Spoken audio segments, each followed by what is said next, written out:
Good morning and welcome back to Withrow Urban Homestead. It's early July and it's time for a yellow squash update and harvest. So I have two heirloom varieties. Let me look at the names. Early Prolific Straight Neck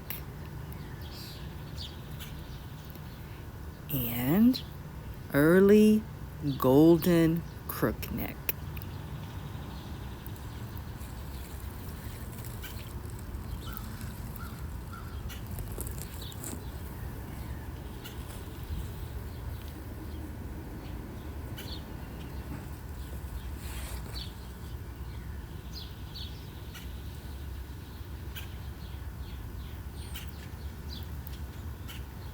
We planted these out mid-May, and we only planted 3 because I grow in a very small space. And I spaced them 3 feet apart and 3 feet from the fence. But see how much they've grown and filled in this area? They're already 5 feet wide and long each. Now, May was a cool, rainy month. But starting in June and July, we haven't had any rain. It's been very dry. But these have done well. I haven't watered. I also haven't fed them.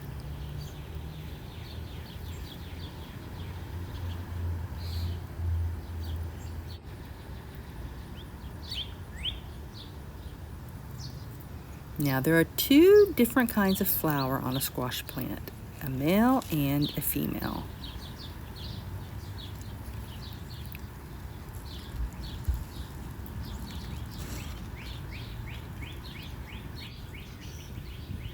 The female flowers have a small fruit, which is actually the ovary, and it requires a bee or a pollinator moving pollen from the male flower to the female flower. And the male flowers, they just have a flower and a stem. And those will never develop fruit.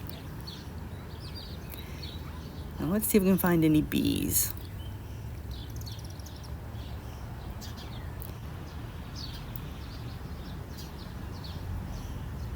If the male pollen doesn't mix with the female pollen, then you're not going to get any fruit. And there might be a couple of reasons for that. In early growth, sometimes you don't have both kinds of flowers. I need to double check this, but I think the male flowers develop first. And also, it might just be too hot. Squash does not like to set fruit in temperatures consistently above 90. Now, May was cool, but June hit with a heat wave, so the fruit did not develop. But when we got back into the 80s, we got a bumper amount of squash. I tend to harvest every other day, and I've already harvested 4 gallons.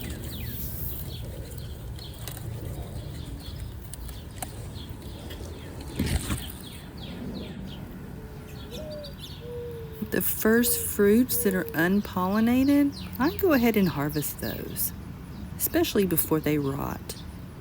Also, any small fruits that are developing a dark skin at the top, I pick those too. I think that's heat or water stress related.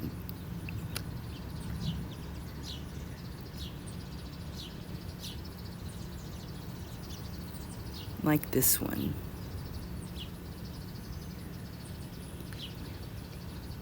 If I leave it, it's going to become extra hard.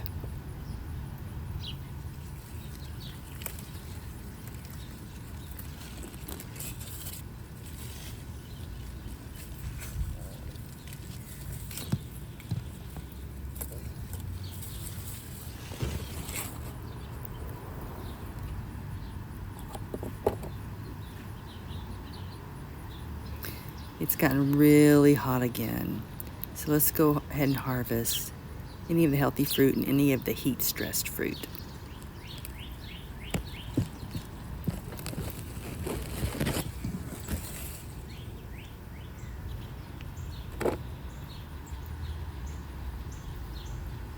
Now, squash blossoms are edible. Many people stuff them with like goat cheese or cream cheese, and they also dip them in batter and fry them. I've never tried it.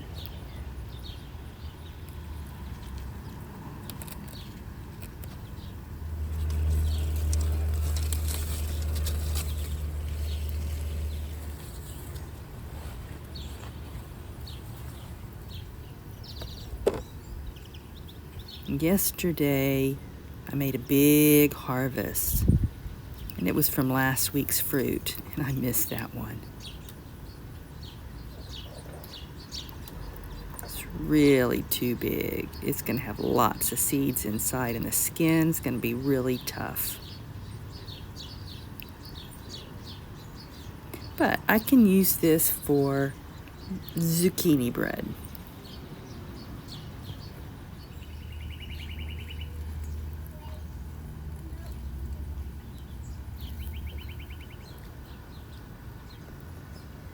Now you see that green stake? That's where it was planted. And it's vined out pretty far, even though it's a bush variety.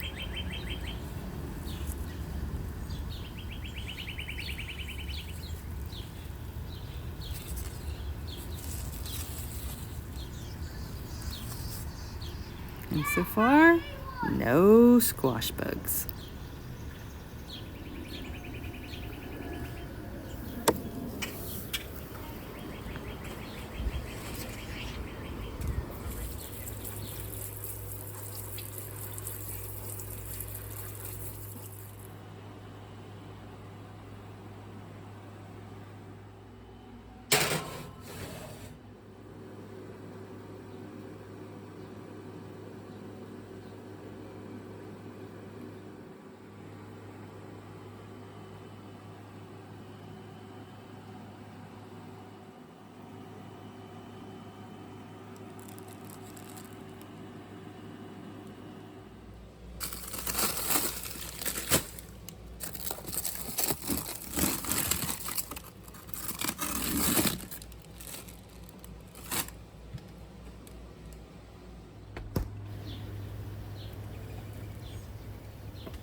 Thank you for visiting Withrow Urban Homestead.